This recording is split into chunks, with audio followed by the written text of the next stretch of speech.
Gamers, welcome to the channel. I hope you're doing well. Thank you so much for joining me. And today I have another dev update for you guys. If you would like to check this out for yourself, I'll leave a link to the Reddit post up here, as well as in the description below. So please feel free to check that out and give them your feedback. And if you haven't seen any of my previous news and update videos, please feel free to check those out as well. I'll leave a link to those up here as well. And in those, I'll be going over all the different news and updates and the latest dev blogs and all that. So please check those out if you would like to get up to speed with all the latest. And if you enjoy this, please like and subscribe to the channel, and stay tuned for any further news and updates that come through. I'll be trying to keep you guys up to date on all the latest news and information about Battle Aces, and as soon as I find out when the closed beta is coming back for round 2, I'll be sure to let you guys know as soon as I find out. So please subscribe and follow the channel for all the latest news. Anyways, let's get into this latest post. It looks like they're going over the counter square and some more information about that. So let's dive in here. This is the dev update from August 14th. And they say, let's talk a bit more in depth about the counter square system we're working on. Splash beats small beats anti-big beats big beats splash. There are two main reasons why we're looking to add this system to Battle Aces. First is, from a new user's point of view, we want to more properly show what Battle Aces is clearly. Battle Aces is an action-packed RTS that also has a heavy focus on strategy and unit counters.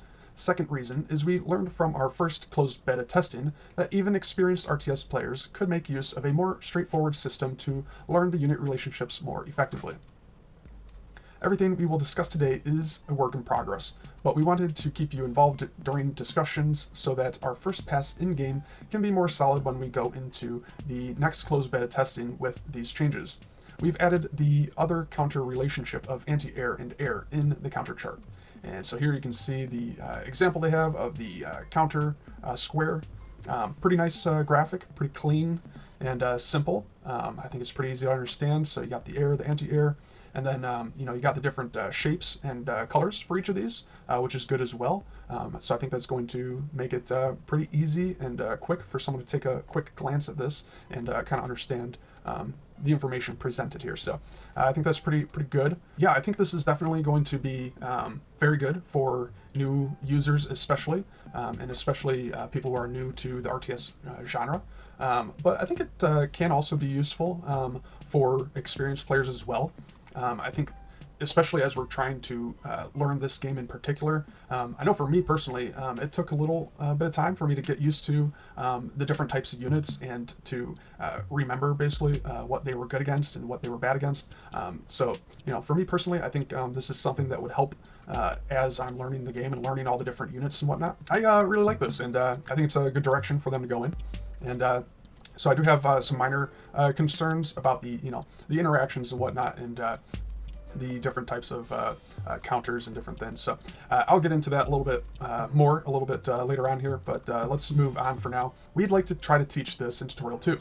For those of you that don't quite remember, when a new player first starts playing Battle Aces, we have tutorial 1 that teaches the very basic controls needed to play Battle Aces, and then they go on to play a more open-ended tutorial 2.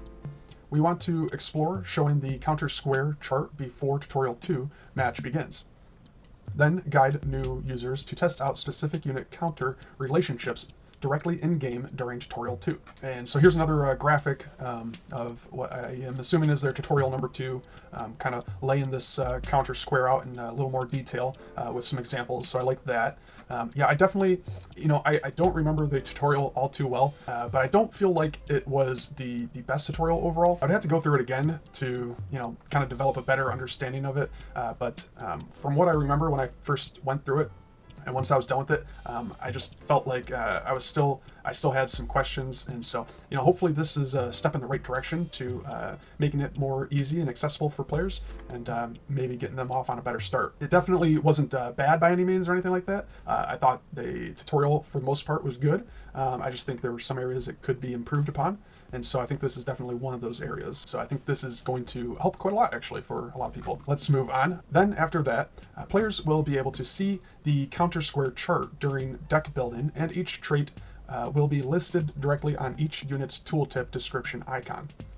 This way, players will have access to how to counter specific units during deck building, as well as in-game when you pop up the intelligence bar to view your opponent's deck. We are also exploring showing all players' decks during the countdown screen before a match starts so that players can see the deck as well as which specific traits each of the units on the deck exist in order to plan their strategy better going into the match. And these are our current thoughts on the most important factors: clear wording, icon, and color mode for each trait. Example, Splash will have its unique icon that speaks towards dealing splash damage, and it'll be a gold color every time the icon appears. Teach this system clearly during Tutorial 2. Make this system clear out of game when players are building or adjusting their deck, and make it clear in-game which unit has which trait. We're very curious on your thoughts on this topic, so thanks again for your continued help. So yeah, my initial thoughts on this system is very positive. I think this will be very good. It's a simple, clear way of communicating to players what the strategy of the game is. And so I think all 4 of these steps will be very good for bringing on new players and getting them up to speed as quickly as possible. And I think these charts, the icons, and even the unit icons are going to be very helpful to get players to learn this a lot quicker and better. One of the big problems I remember having early on was trying to remember what all these icons were. So, now I have it memorized where this icon is the ballista.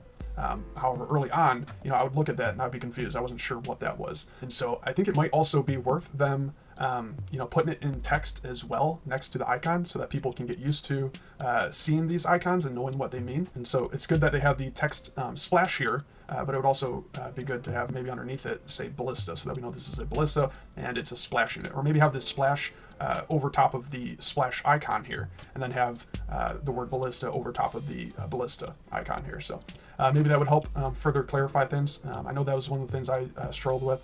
Now I mostly have all the units memorized at this point, so that's not as big of an issue now for me anymore, but it definitely took me a while to get used to all that. So that's something that I think might be able to be improved upon still a little bit. But I definitely like the direction that they're going here with this. And then the only other minor concerns I would have is that it's not clear by this what the relationship is going to be between splash and anti-big, and the relationship between small and big. And so, is that going to be a more nuanced relationship that depends more on your skill, or is that going to be something where one unit might have a slight advantage over the other? Is it going to just depend unit by unit, or is it going to depend on the class of the unit, whether it's big or small? Because I definitely saw towards the end of the first closed beta that the destroyers were actually very strong, and they did a great job of countering both splash and big units. And so is that something that they're going to try to keep working on with balance, and that's something they'll have to work out in the balance of things? But destroyers did very well against other splash units, whether that was the ballista or the shocker or swift shocker. The destroyer cost the same as all of those splash units, and so it would do very well up against those. And so is that going to pose a problem potentially where destroyers just counter 2 things rather than just the one that they're supposed to counter? And so I think that's something to keep in mind and kind of keep an eye on and see how that further develops. And then the other minor issue that I could see being a potential danger is, where do you draw the line then for the counters? You want the counters to be strong up against what they're supposed to counter, but you don't want them to be so strong that, for instance, for an extreme example, let's say you had 50 king crabs going up against 1 destroyer. Obviously, you would not want the 1 destroyer to be able to take on 50 king crabs. And so, where do you draw that line then? So can 1 destroyer take out 2 king crabs, and is that okay?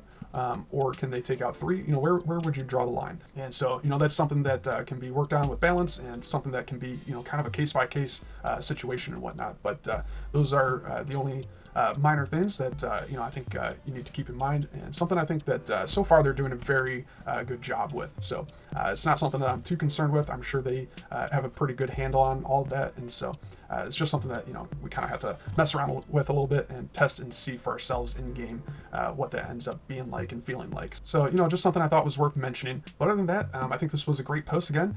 and I can't wait to see and hear more from the devs. And of course, I can't wait for the game to come back. So again, please, if you enjoy this, like and subscribe to the channel. And as soon as I find out more information about this game and when the closed beta is coming back, I'll be sure to get you guys up to date and informed with all the latest news as soon as I find out. So please stay tuned for that. Anyways, thank you guys so much for joining me, and I'll catch you again soon in the next one.